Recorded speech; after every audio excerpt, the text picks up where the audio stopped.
Halo adik-adik, jumpa lagi di channel Five and Chemistry. Di video kali ini saya bahas dua soal tentang gimana caranya menentukan atau menghitung titik didih atau juga titik beku dari suatu campuran larutan. Bagian dari sifat koligatif larutan ya. Biasanya kan kita kalau menghitung titik didih atau titik beku biasanya satu zat saja. Nah, bagaimana kalau lebih dari satu zat yang dicampurkan ke dalam suatu pelarut? Gimana cara menghitung titik didih ataupun titik bekunya? Nah, inilah yang akan saya bahas di video kali ini ya. Oke, ini dia ada dua buah soal saja. Nah, mudah-mudahan nanti di ending video kalian bisa memahami bagaimana cara menentukan titik didih ataupun titik beku campuran ini ya. Oke, kita mulai soal nomor satunya. Ada urea 1,2 gram dicampur dengan 15 gram pentosa, ini gula ya. Ada 11,7 gram NaCl. Nah, jadi ada 3 zat terlarut dicampurkan lalu dilarutkan dalam 250 gram air. Kb air dikasih tahu. Nah, tugas kita menentukan titik didih campuran tersebut. Nah, kalau biasa kan satu zat aja kan, urea saja, gula saja, NaCl saja. Nah, gimana caranya? Oke. Yang pertama, terlarutnya dulu deh kita bongkar ya. Nah, yang pertama tadi terlarutnya ada urea. Cari molnya, berarti massa dibagi mR dapat 0,02 mol. Lalu si pentosanya 15 gram dibagi dengan mR-nya 150, 0,1 mol. NaCl 11,7 dibagi mR-nya 58,5, ini 0,2 mol. Nah, setelah kita dapat mol dari masing-masing zat terlarutnya, lalu kita cek dulu mana yang elektrolit, mana non elektrolit karena berbeda ya. Ada faktor I Van Hoff dari kalau dia elektrolit. Urea non, pentosa non, NaCl adalah elektrolit ya. Nah, jadi ionnya kita cek dulu. Ionisasi Na+, Cl-. Nah, ini elektrolit kuat, jadi I-nya akan sama dengan N-nya, yaitu sebanyak 2 ya. Ini jumlah ionnya kan 2 ya, 1, 2.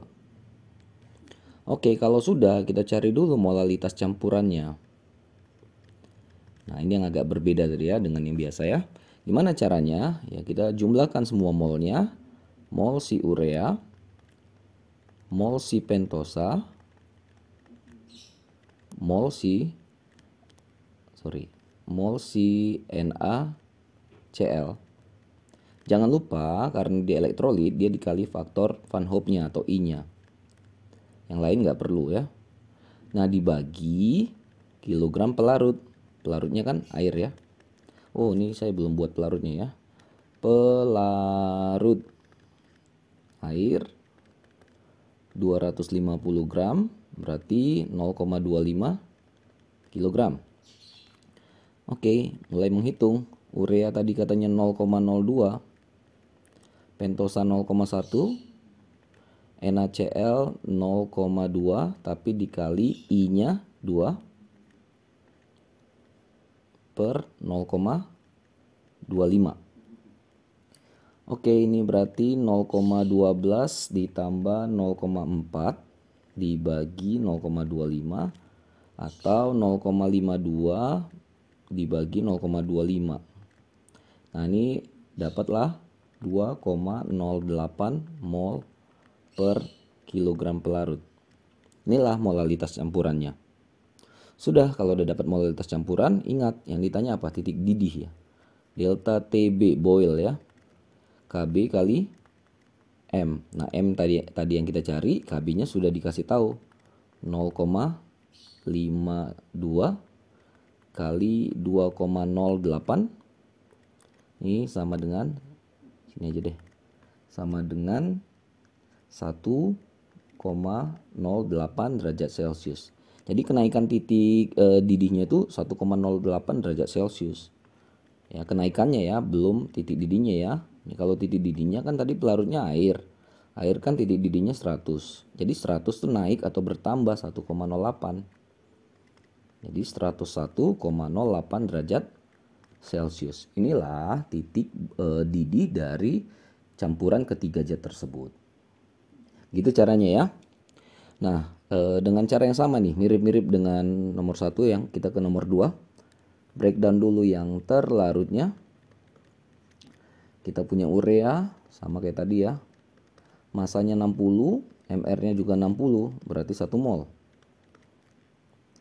Kita punya NaCl, mirip seperti tadi, 11,7 per 58,5, ini 0,2 mol. Seperti tadi, NaCl ionkan jadi Na+, Cl-. Jumlah N sama dengan 2, maka I-nya juga sama dengan 2. Ya, 1 tambah N-1 kali alfa. Elektrolit kuat alfanya 1 ya, jadi I-nya sama dengan N-nya. Lalu si CaCl2 juga elektrolit, hati-hati ya. Dia 11,1 dibagi 111. Ini berarti dia 0,1 ya. Elektrolit dibongkar, diionkan.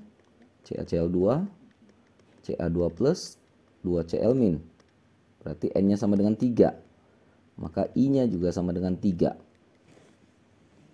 Oke, udah dapat datanya. Oh, pelarut, selalu lupa. Oh, ini pelarutnya katanya air ya, 1 liter.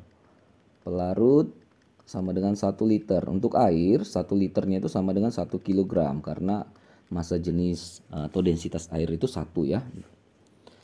Oke, tinggal masuk ke tahap berikutnya, M campuran. Mirip dengan yang sebelah. Mol urea, mol NaCl, jangan lupa kali I, tambah mol CaCl2 kali I, dibagi semuanya dengan kilogram pelarut air. Masukkan data, ureanya 1 mol, NaCl-nya 0,2 mol dikali I-nya 2, CaCl2-nya ini berapa tadi? NaCl-nya 0,2 ya. CaCl2-nya yang 0,1 dikali 3. Nah, 1 kilogram. Jadi gampang ya, per 1.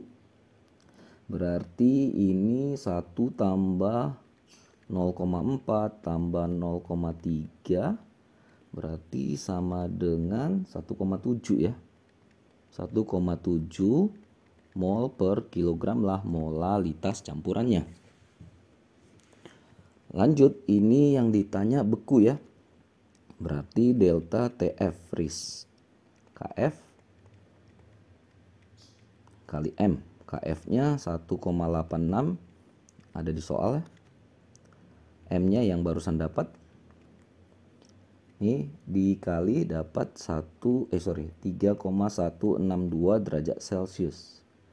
Inilah penurunan titik bekunya. Karena pakai pelarut air berarti kan turun dari beku air itu 0. Ya, jadi titik beku campuran ini ada ini sering ini ya, salah ya. Terbalik. TF sama dengan yang tadinya air 0 derajat berkurang 3,162. Maka titik beku dari campuran ketiga zat ini adalah minus 3,162 derajat Celcius.